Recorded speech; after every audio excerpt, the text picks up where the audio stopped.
연희야, 이름이 참 예쁘죠? 올해 첫 청약 홈에 뜬 서울 민간 분양 청약입니다. 바로 서울 드파인 연희. 안녕하세요, 홈드부입니다. 서울 선대분구 연희동 경의중앙선 가자역 앞에 있는 총 959세대의 대단지예요. 오늘 영상에서는 이것만 알아두세요. 드파인 연희는 장단점이 굉장히 명확합니다. 장점은 국평 분양가가 14억에서 15억대고요. 단점은 집 앞이 내부순환 도로라는 점이에요. 그래서 두부별 4개, 우선 일단 넣어보면 좋을 손해볼 물건은 아니거든요.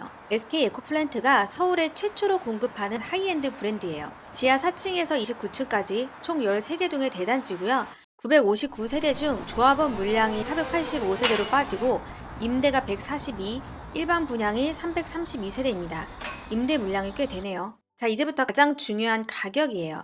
이게 연희시의 가장 큰 장점입니다. 전용 84 국평이죠. 13억 9천에서 15억 6천대. 네, 서울 한복판에서 국평이 14억에서 15억대에 나왔어요. 최근 이런 기사가 떴죠. 서울 국평 분양가 19억 시대에 도입했다. 여기 바로 맞은편에 DMC 파크뷰자의 1단지 아파트가 있는데요. 보시면 4,300세대의 엄청난 대단지이고 2015년생입니다. 지금 국평이 15억대에 나와 있죠. 최근에는 14억 4천대에 팔렸네요. 바로 위쪽에 레미안 루센티아가 있는데 여기는 997세대의 2020년생입니다. 국평은 16억대로 올라와 있고요. 최근에는 이거 역시 14억 5천대에 팔렸네요. 연식 차이로 보면 최소 4년에서 10년 이상이니 드파인 연희가 신축 프리미엄 감안하면 안전마진은 최소 1억에서 2억 정도로 예상할 수 있습니다. 그럼 여기에 당첨됐다고 해봅시다. 현금이 얼마나 필요할까요? 사실은 이게 가장 중요하죠. 규제 지역에서 대출이 엄청 빡세졌기 때문입니다. 우선 서울은 투기 지역이죠. 그러면 LTV 40%에 6억 한도로 집값에 따라 대출이 차등으로 나옵니다.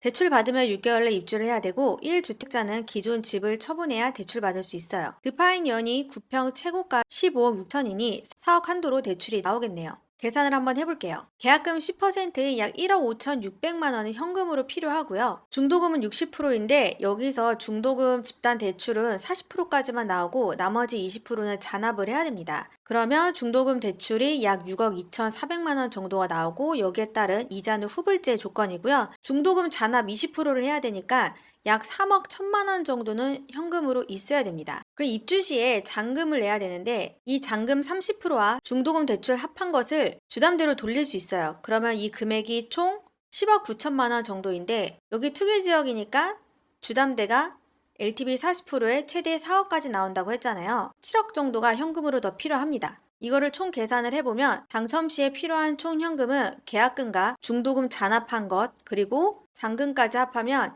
약 11억 6천만 원 정도가 현금으로 필요합니다. 그럼 내가 여기에 10억을 넣어서 투자할 만한 가치가 있는지를 따져봐야겠죠. 홈드부 좋아요, 구독 눌러주시고 궁금한 점은 댓글로 남겨주세요. 바로 앞이 가재울 뉴타운이고요. 이쪽이 연희 2구역, 그리고 북가자 6구역 등 대규모 정비 사업이 완료되면 그 일대가 서부권을 대표하는 고급 주거 타운으로 변모할 거예요. 아주 근접한 건 아니지만 이 가자역에서 한정거장 가면 디지털 미디어시티역이 나오는데요. 여기에 대장 홍대선이 2031년에 개통 예정이에요. 3기 신도시 부천 대장부터 홍대역까지 기존 1시간에서 약 20분대로 단축되는 거죠. 자, 이제 단점을 얘기할게요. 이 바로 앞에 내부 순환 도로가 있기 때문이에요. 사실 여기 생활권이 이 가재울 뉴타운을 이용하는 건데 물리적으로는 가깝지만 이 내부 순환로가 가로막고 있어서 거리감이 있죠. 그리고 경의중앙선 가자역까지 직선으로는 도보 10분 정도지만 이게 어느 단지냐에 따라서 편차가 크고 이 또한 내부 순환로를 건너가야 하기 때문에 도보권으로는 보기 힘들 수 있어요. 마지막으로 학부모에게 가장 큰 단점인 바로 학교입니다. 사실 더 가까운 곳은 여기 서울 가재울 초등학교인데요. 여기에 배치가 안 돼요. 이렇게 지도상으로만 봐도 굉장히 멀리 떨어져 있는 연희 초등학교에 배치가 됩니다. 여기 궁둥산을 넘어야 되고요. 도보로 20분이지만 아이들이 걸어갈 수 있기엔 당연히 무리가 있죠. 셔틀버스가 운영되더라도 도보권이 아니기 때문에 학부모 선호도는 낮을 것 같네요.